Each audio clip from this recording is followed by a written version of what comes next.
Chapitre 37. Le lendemain matin, il y a été dégoûté de voir que les médias spécialisés en hockey, regorgés d'articles, se demandant ouvertement si Shane l'avait intentionnellement laissé marquer. C'est insultant pour moi aussi, se plaignit Ilya au téléphone à Shane. Il croit que je ne peux pas te battre sans tricher. Tu ne m'aurais pas battu si j'avais pas trébuché, fit remarquer Shane sans raison apparente. Shane, soupira Ilya. Pas maintenant. Et bien sûr que si. Je suis tellement en colère, putain, dit Shane. Je ne mérite pas ça. Ilya fut heureux de l'entendre dire ça. Tu es agent libre maintenant. Casse-toi de là. Va quelque part où tu seras apprécié. Shane renifla. Genre où? Ottawa? Ilya retient son souffle. Parce que bien sûr, oui, Ottawa. Je veux dire, je ne pourrais pas. Si? Dit Shane. C'est pour ça que tu as un agent. Renseigne-toi. Ils n'ont pas la marge salariale pour moi. Pas avec toi, Troy et Wyatt. Et Boone n'a-t-il pas eu une grosse augmentation la saison dernière? Ah, s'en demandera d'ici 2 ans. De combien d'argent tu as besoin? Demanda Ilya. Je ne sais pas. Je veux juste ce que je vaux, tu vois. Bien sûr. Mais pense peut-être à ton mari très riche. Shane éclata de rire. Je suppose que c'est vrai. Il resta silencieux un instant. Cependant, est-ce qu'il y a de la place pour moi dans cette équipe? Il nous faut de la profondeur au centre. Et avoir à la fois Ilya Rozanov et Shane Hollander serait très profond. Bon sang, on pourrait gagner une coupe à Ottawa? Hé, se plaignit Ilya. C'est ce que j'essaie de faire en ce moment. Désolée, je voulais pas. Je crois totalement en toi. Bref, c'est beaucoup. Je suis juste en colère en ce moment et ça me donne envie de faire des choses radicales. Je vais bientôt me calmer. Ilya en était certain. C'est pourquoi il essayait de ne pas se faire de faux espoirs quant à l'arrivée de Shane chez les Centaures. Shane aimait Montréal, et il faudrait bien plus que quelques articles stupides et tweets rageurs pour le faire partir. Je dois y aller. L'avion décolle bientôt. D'accord, dit Shane. Bonne chance, je regarderai. Et appelle-moi. Et envoie-moi des photos. Et... Putain, tu me manques vraiment. Tu me manques aussi. Viens à Ottawa. Je vais acheter des billets pour toi et tes parents, pour les matchs 3 et 4. Shane sembla s'illuminer à cette remarque. Ouais, je pourrais rester avec eux. Comme ça, je te dérangerai pas. On pourra en reparler dans quelques jours. Très bien. Et, personne dans ton équipe ne pense que j'ai trébuché exprès, n'est-ce pas? Ilya souffla. Personne de sensé ne pense ça.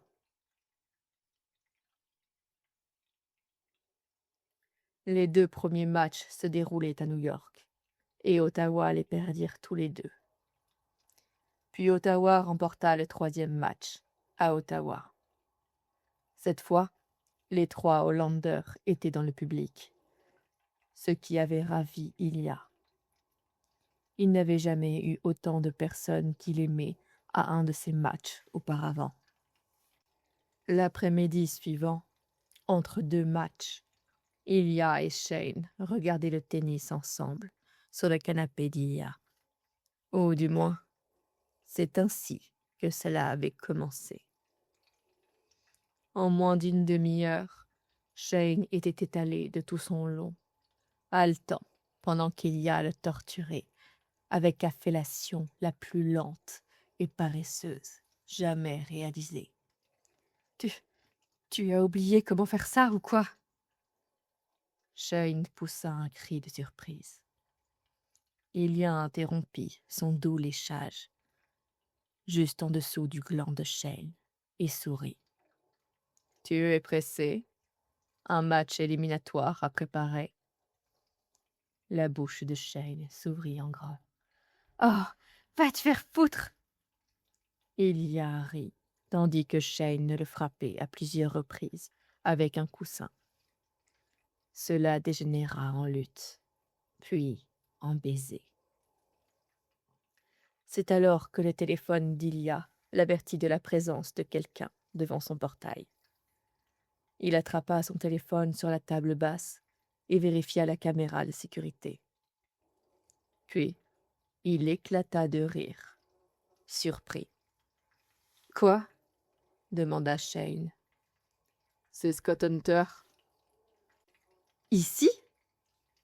Shane se leva précipitamment du canapé, glissant sa bite encore dure dans son pantalon de survêtement. « Ouais. » Il y appuya sur le bouton pour ouvrir le portail. « Pourquoi? Que veut-il? Merde, j'ai besoin de quelques minutes. » Shane courut jusqu'aux escaliers, puis monta dans la chambre. Ilya, quant à lui, se redressa calmement, rajusta sa chemise et se dirigea vers la porte d'entrée. Il jeta un coup d'œil vers le panier d'Anya pour s'assurer qu'elle ne s'enfuirait pas vers la porte. Mais elle dormait encore profondément après une longue promenade qu'ils avaient faite ce matin-là. Il ouvrit la porte juste au moment où Scott arrivait sur le perron. « Hunter, tu es chez moi. » Scott parut un peu déconcerté, comme s'il n'avait pas réalisé que ce serait la maison d'Ilya, ou quelque chose comme ça. Son putain de visage parfait regardait autour de lui, comme s'il avait été déposé là par des extraterrestres. « Ouais, j'ai obtenu l'adresse de Wyatt. Il devait d'abord s'assurer que mes intentions étaient nobles. » Ilya n'était pas vraiment sûr des intentions du capitaine de l'équipe rivale. L'homme contre qui les Centaures étaient en pleine séries éliminatoires, qui se tenait sur le pas de sa porte. Tu aurais pu envoyer un texto. Tu as l'air d'aimer débarquer à l'improviste. Je voulais peut-être voir à quoi ça ressemblait. Ilya sourit à cela. Entre. Et Scott Hunter était dans la maison d'Ilya. Shane était revenu au salon, encore un peu décoiffé, mais globalement présentable. « Salut, Scott. » Scott lui fit un signe de tête. « Shane, bien. J'espérais que tu serais là aussi. » « Il l'est généralement, » dit Ilya, un peu suffisant, sans raison particulière. Il y avait toujours quelque chose chez Hunter qui le faisait se sentir territorial et puéril. Et bon sang, ça faisait du bien de pouvoir enfin faire savoir aux gens que Shane Hollander était à lui. Il savait que Scott était heureux en ménage et ne regardait pas Shane de cette façon. Pas plus qu'il ne regardait Ilya de cette façon. Mais quand même. Ilya était fier de lui, d'avoir trouvé un petit ami aussi impressionnant. « Oh, vous regardiez l'Open de Madrid? » demanda Scott, en jetant un coup d'œil à la télévision. « Ouais. » répondit Shane. Plus ou moins, ajouta Ilya. Scott s'assit dans un fauteuil, au bord du coussin. Je sais que c'est gênant, car on est en plein milieu d'une série éliminatoire. Mais je voulais vous parler de... Vous savez. Il fit un geste de la main entre Ilya et Shane. Oh là là, dit Ilya. Papa va nous faire la morale? Scott regarda Shane. Il est capable de pas être un connard pendant 5 secondes? Non, répondit Shane. Il s'assit sur le canapé, face à Scott, Alors, de quoi tu voulais parler, exactement? Eh bien, tout d'abord, je suis désolée que vous ayez été démasqué comme ça. C'est horrible. C'était pas génial. Acquiesça Shane. Tu as ruiné notre plan de s'embrasser à la télévision, dit Ilia d'un ton sec. Scott le regarda d'un air soupçonneux, puis s'adressa à Shane. Quand j'ai appris ce qui s'était passé, je me suis sentie mal, honnêtement. Être découvert a été ma plus grande peur pendant des années. Cette décision n'aurait pas dû vous être retirée. Ilia rejoignit Shane sur le canapé. C'est la seule raison pour laquelle tu t'es senti malade? Scott lui adressa un sourire méfiant. J'ai été assez choquée. Je vais pas mentir. Si tu es là pour nous dire que notre relation est bonne ou mauvaise, ça ne nous intéresse pas, dit Ilia franchement. Bon sang, Ilia, Marmonna Shane, je m'en fiche. assura Scott à Ilia. Je n'ai aucune idée de comment ça a pu marcher entre vous. Mais vous avez visiblement trouvé la solution. Ça n'a jamais interféré avec votre hockey. Ilia comprenait ce que cela signifiait. Scott ne croyait pas que Shane avait trébuché exprès. Il baissa sa garde et dit « Merci de le dire. » Comment Cromwell réagit à votre relation? Ilia renifla. Shane dit « Tu peux probablement le deviner. Je crois que s'il pensait pouvoir s'en tirer, on serait tous les deux virés de la Ligue. » L'expression de Scott devient menaçante, comme c'était souvent le cas sur la glace. Je pense qu'il a ressenti la même chose à mon sujet, quand j'ai fait mon coming out. Et Troy Barrett, ajouta Ilia. Troy a reçu un mail après ça. C'était comme... Quel est le mot? Sympa, mais ça sonne en colère. Passif-agressif, dit Shane. Oui, c'est ça. Cromwell est un dinosaure, dit Scott. Il fait obstacle au progrès.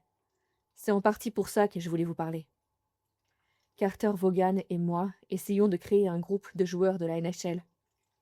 Il s'arrêta. Non, des joueurs de hockey. J'ai déjà contacté Max Rayleigh et Léa Campbell, qui souhaitent lutter contre la culture toxique du hockey. Pas seulement l'homophobie, mais tout. Racisme, sexisme, culture du viol, transphobie, masculinité toxique.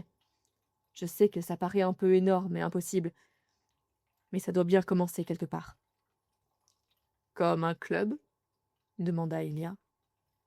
De bons joueurs de hockey? En gros, dit Scott. Je pensais qu'en faisant mon coming out, ça ferait une différence pour les autres joueurs de hockey queer. Je crois que oui, dit Shane. Il jeta un coup d'œil à Ilia. Ça a été le cas pour nous, en tout cas. Mon Dieu, c'était embarrassant.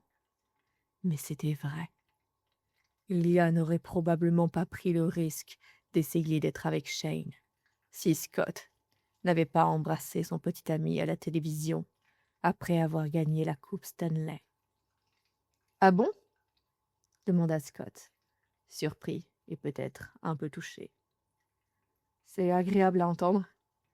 Mais quand j'ai entendu l'histoire de Troy, j'ai réalisé que les joueurs queer de la NHL ne se sentaient toujours pas en sécurité pour faire leur coming out. Et ce n'est qu'un des problèmes de la culture du hockey. Il soupira. Parfois, tout semble tellement défaillant que je ne sais pas si on peut y remédier. Mais je veux essayer. Alors, dit lentement Shane, si quelqu'un dans le hockey dit ou fait quelque chose d'horrible, on parlerait d'une seule voix pour s'y opposer? C'est bien ça? Les yeux de Scott pétillaient d'excitation. Exactement. En ce moment, c'est intimidant de prendre la parole quand on est seul. Mais si on a un groupe organisé qui peut publier des communiqués, C'est beaucoup moins intimidant. C'est puissant. Il se pencha en avant. J'ai déjà plus de 50 joueurs de hockey intéressés à nous rejoindre. Je pense qu'on peut vraiment y arriver. Il y a été impressionné. C'était en fait une très bonne idée. Je suis partant, Moi aussi, répondit Shane. 100%. Je sais que Gigi et Hayden seraient partants aussi. Mon entraîneur pourrait aussi se joindre à nous, dit Elia pensivement. C'est un très bon gars. Ah ouais? Ce serait super. J'aimerais beaucoup avoir des gens de ce côté du banc. Il sourit. Désolée d'avoir été aussi direct. Je suis surtout venue te dire que je vous soutiens. Et félicitations, je suppose. Tu pourras nous féliciter après notre mariage, dit Elia. Les sourcils de Scott se haussèrent. Et c'est pour quand? En juillet? Dit Shane, même s'il n'avait pas encore pris de décision officielle. Il jeta un coup d'œil à Elia. C'est logique, non? Peut-être la semaine avant le début des camps? Bien sûr, répondit Elia avec aisance. Quand tu veux. Scott expira bruyamment. Dieu, c'est vraiment bizarre. Désolé. Pourquoi? Demanda Elia. Parce que nous sommes tous les deux des hommes? Quoi? Scott bafouilla. Non, parce que... Tu sais quoi? Va te faire foutre, Rosanov. Elia rit, puis se leva et tendit la main à Scott. T'es un bon gars, Hunter. Lorsque Scott prit sa main, Elia le tira sur ses pieds, et sans même y réfléchir, le serra dans ses bras. Scott laissa échapper un « Oh !» surpris, lorsque son énorme corps heurta celui d'Elia. « Eh bien, dit Shane. Voilà quelque chose que je n'aurais jamais cru voir. » Scott rit et se dégagea de l'étreinte. « C'est drôle. J'ai dit exactement la même chose quand je vous ai vu vous embrasser dans cette vidéo. » « Je veux qu'on soit amis, » dit simplement Elia. La vérité, c'est qu'il avait toujours eu beaucoup de respect pour Scott, et il n'y avait aucune raison de faire semblant du contraire. Être honnête lui faisait du bien. Il devait en parler à Galina. « Moi aussi, » dit Scott.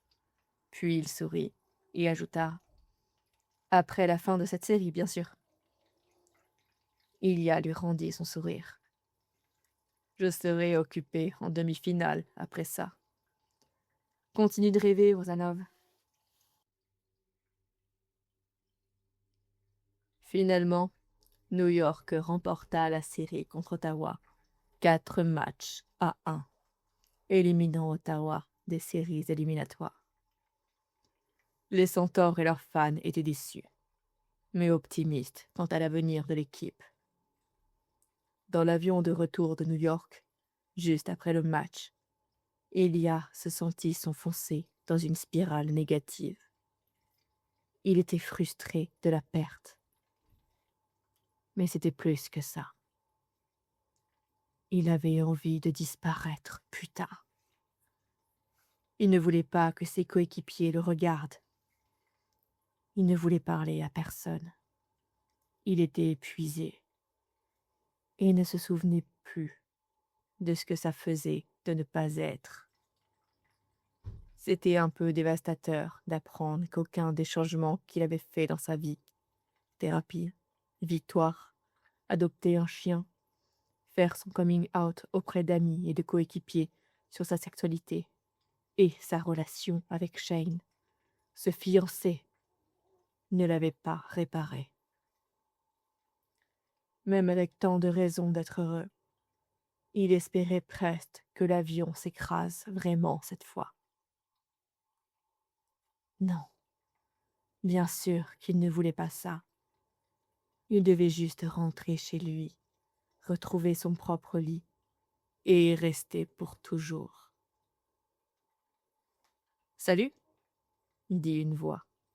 et Elia se détourna de la fenêtre pour voir Troy appuyé sur le siège vide entre Elia et l'allée.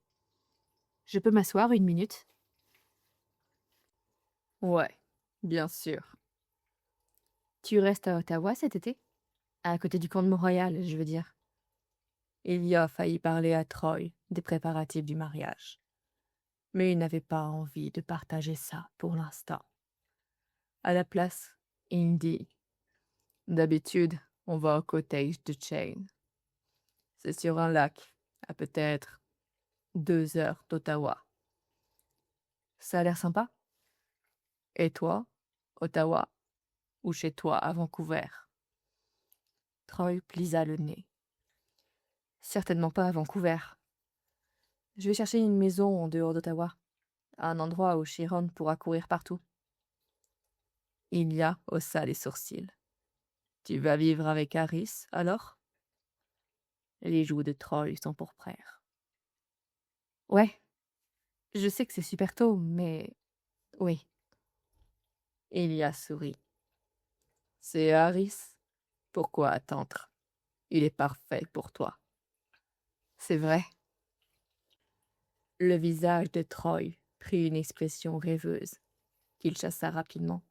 « Bref, si Anya a besoin de quelqu'un avec qui jouer, Harris et moi sommes là tout l'été. » Mon Dieu, c'était agréable d'avoir enfin des amis qui connaissaient Shane. « Merci, » dit Ilia sincèrement. « Peut-être que vous pourriez venir au cottage pour une visite. Il est très joli.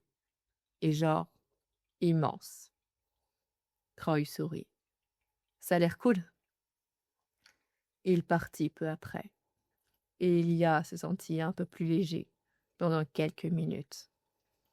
Il aurait aimé savoir comment faire durer ses bons sentiments.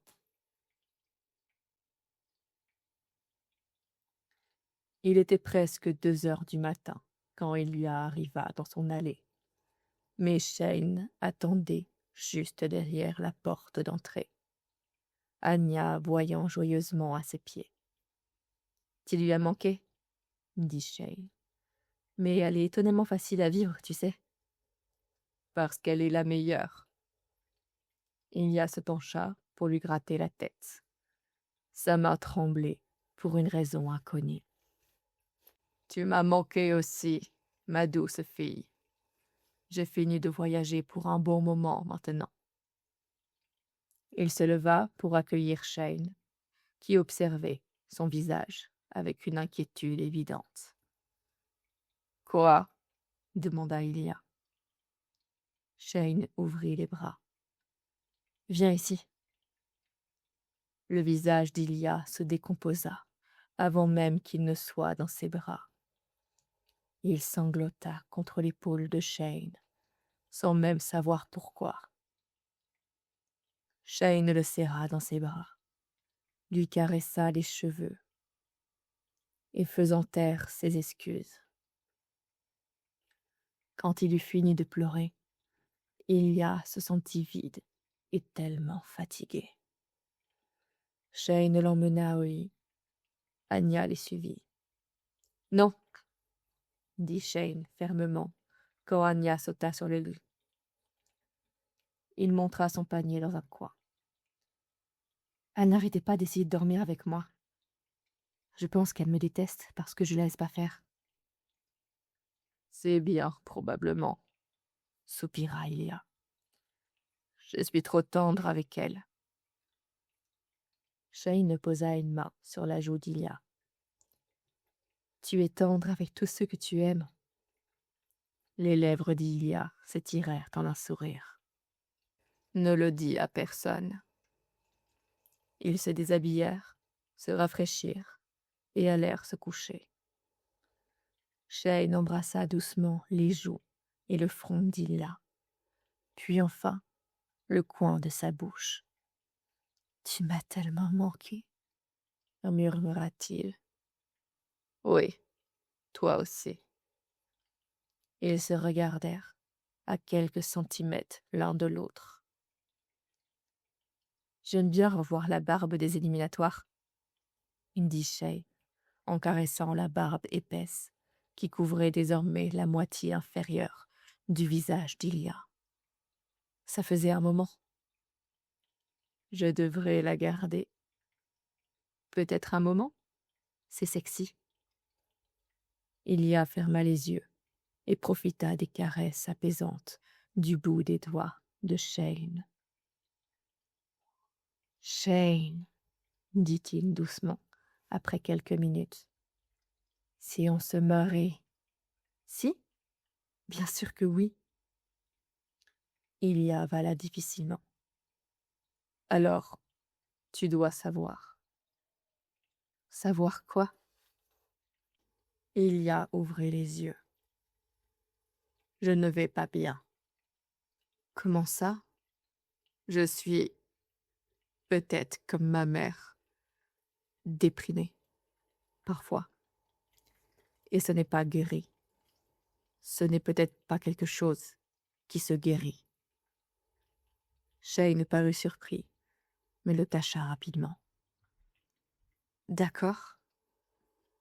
Tu ne dois pas t'en vouloir si ça tourne mal. Shane se redressa sur un coude. Il y a... Tu veux dire que tu penses à... Non, pas vraiment. Je ne sais pas. J'ai l'impression que je pourrais y réfléchir, tu vois. Shane cligna des yeux plusieurs fois. D'accord, murmura-t-il. La thérapie m'aide. Et on a parlé de peut-être essayer des médicaments. Et du fait que ça risque d'être difficile au début, avec les effets secondaires. C'est difficile de trouver le bon comprimé et le bon dosage. Il me faut un médecin pour les médicaments, par contre. Je pense que je vais en parler à Terry. C'est le médecin de l'équipe. Tu crois qu'il serait d'accord pour prescrire des antidépresseurs? Demanda Shane. Oui, bien sûr. Je pense que notre médecin d'équipe trouverait ça bizarre. Alors ton médecin d'équipe est mauvais. Oui, soupira Shane. Peut-être. Il caressa les cheveux d'Ilia, et ses paupières commencèrent à s'alourdir. Je déteste que tu te sentes comme ça, Ilia, dit Shane doucement. Je déteste que tu doives te battre contre toi-même. Mais tu ne vas jamais me faire peur, d'accord? Et je n'abandonnerai jamais, ni toi, ni nous. Alors quoi que tu aies besoin, je suis juste là. Et si tu ne peux rien faire? Demanda Ilia d'une petite voix effrayée. Et si tu ne peux pas m'aider? Le visage de Shane prit alors l'expression de son capitaine de hockey, déterminé et intrépide. Alors je resterai là, jusqu'à ce que je le puisse. Il embrassa le front d'Ilia. Je t'épouse, Ilia. Je veux avoir des enfants avec toi. Je veux être ton cavalier quand on sera intronisé au temple de la renommée. Je t'aime tellement. Et ils s'embrassèrent. Et Shane dit: De quoi as-tu besoin maintenant? Dormir, répondit honnêtement Ilia. Demain matin, probablement un café. Il sourit malicieusement. Et peut-être 5 ou 6 fellations. Shane sourit si largement que ses yeux se plissèrent. Les fellations ne sont pas un remède contre la dépression, Ilia. Tu es médecin maintenant? Shane rit et l'embrassa à nouveau. Dors, idiot,